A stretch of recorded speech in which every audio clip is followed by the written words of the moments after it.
कि माफी मांगे। और माफी भी मैंने कहा, बाबा साहब डॉक्टर अंबेडकर की प्रतिमा जो संसद परिसर में लगी थी 1967 में, जिसके लिए आंदोलन हुआ जबरदस्त तरीके से, पब्लिक के पैसे से लगी, वो उस प्रतिमा को हटा दिया है, उसको वहीं स्थापित करें जहां पहले लगी थी, उसी सम्मान के साथ, उसी भव्यता के साथ में, और स्थापित करके प्रधानमंत्री मोदी और गृह मंत्री अमित शाह उसके सामने सर झुका के माफी मांगे और इस्तीफा दें, तब माफ करेंगे, नहीं तो पूरे देश में आंदोलन होगा। संविधान को माथे से लगाए चलते हुए वो नौटंकी करता, उससे बड़ा ड्रामेबाज कोई नहीं है।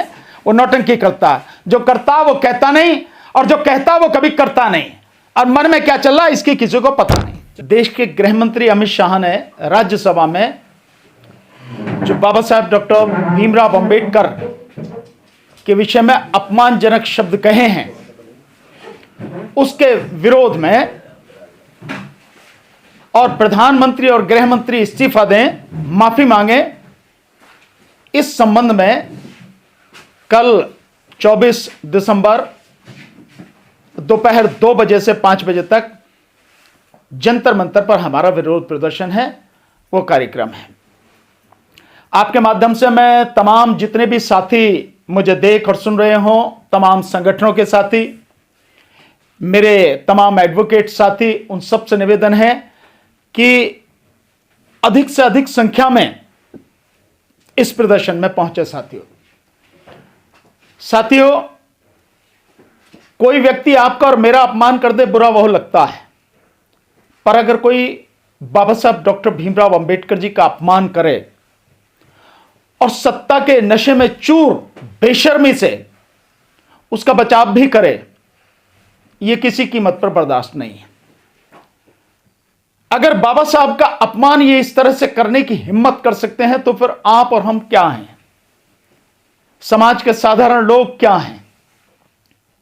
फिर तो यही बात सिद्ध होती है ना कि ये इस तरह से जो मनुस्मृति है उसको लागू करके और देश के संविधान को खत्म करना चाहते हैं। ये हम किसी कीमत पर भी बर्दाश्त होने नहीं देंगे। इसलिए कल जंतर मंतर पर जबरदस्त विरोध प्रदर्शन इस बात को लेकर होगा। रामलीला मैदान में 1949 में आरएसएस के लोगों ने, उस समय जनसंघ थी, इन लोगों ने जो अपमान किया बाबा साहब का और बाबा साहब का और पंडित जवाहरलाल नेहरू जी का, इनका पुतला जलाया रामलीला मैदान में दिल्ली में संविधान के बाद। और इन्होंने अपने मुखपत्र जो ऑर्गेनाइजर है उसमें लिखा कि यह संविधान में भारतीय कुछ नहीं है और हम इस संविधान को नहीं मानते, इधर उधर से इकट्ठा कर लिया है, और हम मनुस्मृति को मानते हैं, हजारों साल से चली हुई, उससे ज्यादा बढ़िया कानून की कोई वो किताब नहीं होगी, हम उसको मानते हैं। सो ये अपमान की बात, वो उसकी बात करने सम्मान की, ये जितने भी सम्मान की बात कर रहे हैं और जिसको इशारा कर रहे हैं कि भाई ये जो इन्होंने स्मारक बनवा दी, ये करवा दिए, वो करवा दिए, उन स्मारकों को बनवा के कब्जा भी अपने यहां भी कर रखा उन्होंने, उसमें दूसरा कोई घुस नहीं सकता, दूसरी कोई कार्रवाई उसमें हो नहीं सकती है। और स्मारक बनाने से, पत्थर इकट्ठे कर देने से, जोड़ के ईंट पत्थर के बिल्डिंग बना देने से सम्मान नहीं होता। सम्मान होता विचारधारा का, सम्मान होता उनके कर्मों का, उनके गुणों का। बताओ क्या विचारधारा करना है। बाबा साहब डॉक्टर अंबेडकर कह रहे हैं इस देश में लोगों को स्वतंत्रता मिले, तुम लोगों की स्वतंत्रता छीन रहे हो।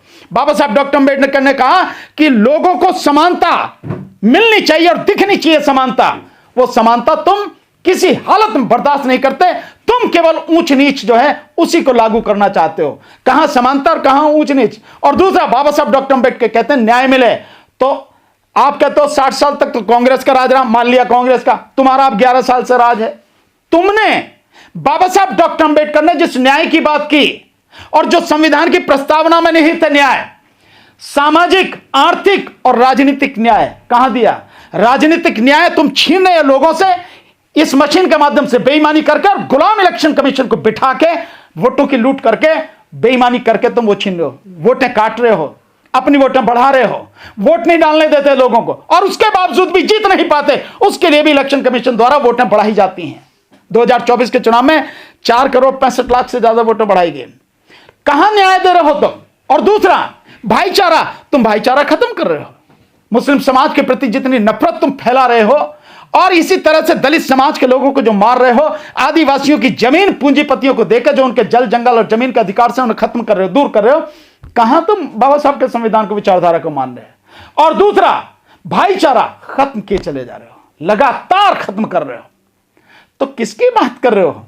कह रहे आदिवासी महिला को राष्ट्रपति बना दिया, कह रहे हम ही तो सम्मान कर रहे हैं सब। बिल्कुल, और राष्ट्रपति बना के उसे कैद कर रखा। वो बेचारी एक कदम भी, 1 इंच भी चल नहीं सकती राष्ट्रपति, उसकी ये हालत कर रखी है। उसके यहां जितने लेटर जाते हैं पहले मोदी के यहां जाते हैं, वहां से स्क्रूटनी हो गए, जिसको वहां भेजना है जाना है, जो उसे दिखाना वही जाएगा, वह कि नहीं होगा। वो एक कदम भी नहीं चल सकती, राष्ट्रपति का यह हाल हो गया। और ऐसे पहले राष्ट्रपति था रामनाथ कोविंद, अध्यक्ष बना दिया वन नेशन वन इलेक्शन वाला जो कमेटी बनाई उसी में, और उसने बना के रख दिया वो। तो मतलब इसी समाज में से, इस समाज में से किसी शेर को लेके देख, तब पता लगेगी। इस समाज में से जिस दिन किसी शेर को बना दिया, उस दिन पता लग जाएगी संविधान क्या है, कानून क्या है, तू क्या है। बीजेपी का यह हाल है। तो गुलामों को बना के और आपको सम्मान कर रहे हैं, ये सम्मान नहीं हुआ करता। तो आप क्या मांग करते हैं आखिर? कोई मांग नहीं करते, मांग इनसे करनी है, इनसे मांग करनी है। इनको केवल हम आगाह कर रहे हैं कि माफी मांगे। और माफी भी मैंने कहा, बाबा साहब डॉक्टर अंबेडकर की प्रतिमा जो संसद परिसर में लगी थी 1967 में, जिसके लिए आंदोलन हुआ जबरदस्त तरीके से, पब्लिक के पैसे से लगी, वो उस प्रतिमा को हटा दिया है, उसको वहीं स्थापित करें जहां पहले लगी थी, उसी सम्मान के साथ, उसी भव्यता के साथ में, और स्थापित करके प्रधानमंत्री मोदी और गृह मंत्री अमित शाह उसके सामने सर झुका के माफी मांगे और इस्तीफा दें, तब माफ करेंगे, नहीं तो पूरे देश में आंदोलन होगा। संविधान को माथे से लगाए चलते हुए हैं, वो नौटंकी करता, उससे बड़ा ड्रामेबाज कोई नहीं है। वो नौटंकी करता, जो करता वो कहता नहीं, और जो कहता वो कभी करता नहीं, और मन में क्या चल रहा है इसकी किसी को पता नहीं। इस सरकार ने, जिस पर मैं बार बार आरोप लगाता हूं कि बेईमानों की सरकार है, और चुनाव में जबरदस्त तरीके से धांधली और लूट करके इलेक्शन कमीशन के माध्यम से चुनाव जीत रहे हैं। ऐसे ही मध्य प्रदेश, राजस्थान, छत्तीसगढ़ का चुनाव जीता, ऐसे ही लोकसभा चुनाव जीता, ऐसे ही हरियाणा, और अभी लेटेस्ट महाराष्ट्र का चुनाव भी ऐसे ही जीता। जो संशोधन किया है उस कानून में, जन प्रतिनिधित्व कानून 1951, उसमें संशोधन किया। उस संशोधन में उसकी धारा 93 है, उसकी धारा 93(2) के तहत संशोधन किया है कि अब आप कुछ भी इलेक्शन कमीशन से कोई डॉक्यूमेंट मांग नहीं सकते, और इलेक्शन कमीशन आपको कोई डॉक्यूमेंट देने के लिए बाध्य नहीं है, और कोई अदालत इस विषय में किसी तरह की कार्रवाई नहीं करेगी। और मजेदार बात देखिए कि यह आया कब है कि जब Punjab and Haryana high court में एक रिट पिटीशन लगी हुई थी, और उसमें जो हरियाणा चुनाव के डॉक्यूमेंट मांगे गए थे, हरियाणा पंजाब हाई कोर्ट ने वो आदेश कर दिया कि इनको, इलेक्शन कमीशन को आदेश कर दिया कि इनको जो भी डॉक्यूमेंट मांग रहे हैं दे दिया जाए। उसके बाद यह संशोधन कर दिया गया। संशोधन किसने किया है? सरकार ने। सरकार में कौन बैठा है? मोदी। मोदी कैसे जीत के आ रहा है? बेईमानी से। अब इस बात पर पूरी तरह से ठप्पा लग चुका है कि उसे किसी भी हालत में कोई भी सूचना देनी नहीं है, और इलेक्शन कमीशन से भी कोई सूचना आपको मिल जाए, उनकी बेईमानी सबके सामने आ जाए, मोदी चुनाव आयोग पूरी तरह से नंगे हो जाए, यह उन्हें बर्दाश्त नहीं है। इसलिए संशोधन किया गया है। आप इसी से आज की तारीख में जो पारदर्शिता, आपने देखा है कि वीडियो जो राजीव कुमार जो इलेक्शन कमिश्नर है, चीफ इलेक्शन कमिश्नर, वो कह रहा कि हमारे पास एक ही चीज है, डिस्क्लोजर डिस्क्लोजर डिस्क्लोजर, यानी हमसे कुछ भी मांगोगे हम सब बता देंगे, कुछ अपने पास नहीं रखेंगे, सब कुछ आपके सामने। लेकिन अब सरकार ने कह दिया कुछ नहीं बताना, जो स्पेसिफिक कोई डॉक्यूमेंट होगा जो उसमें मेंशन होगा, सिवाय उसके कुछ नहीं बताना। तो आज की तारीख में आप फॉर्म 17C मांगना चाहेंगे, फॉर्म 20 मांगना चाहेंगे, किसी भी तरह की और इंफॉर्मेशन मांगना चाहेंगे, जो वीडियो रिकॉर्डिंग होती है बूथ पर, जो वीडियो रिकॉर्डिंग होती है, इनके जो स्कॉट होते हैं उन सब पर जो जाके चेक करते हैं कहीं ड्रग्स तो नहीं इस्तेमाल हो रही, कहीं हथियार तो इस्तेमाल नहीं हो रहे, वो जो इनकी जो स्कॉट है उस सब की जो वीडियो रिकॉर्डिंग है और काउंटिंग की तमाम जो वीडियो रिकॉर्डिंग है, अब आपको कुछ भी नहीं मिलेगा। इससे ज्यादा खतरनाक स्थिति क्या होगी? और यह सब कुछ हाई कोर्ट के आदेश के बाद किया और दिल्ली चुनाव से ठीक पहले किया है।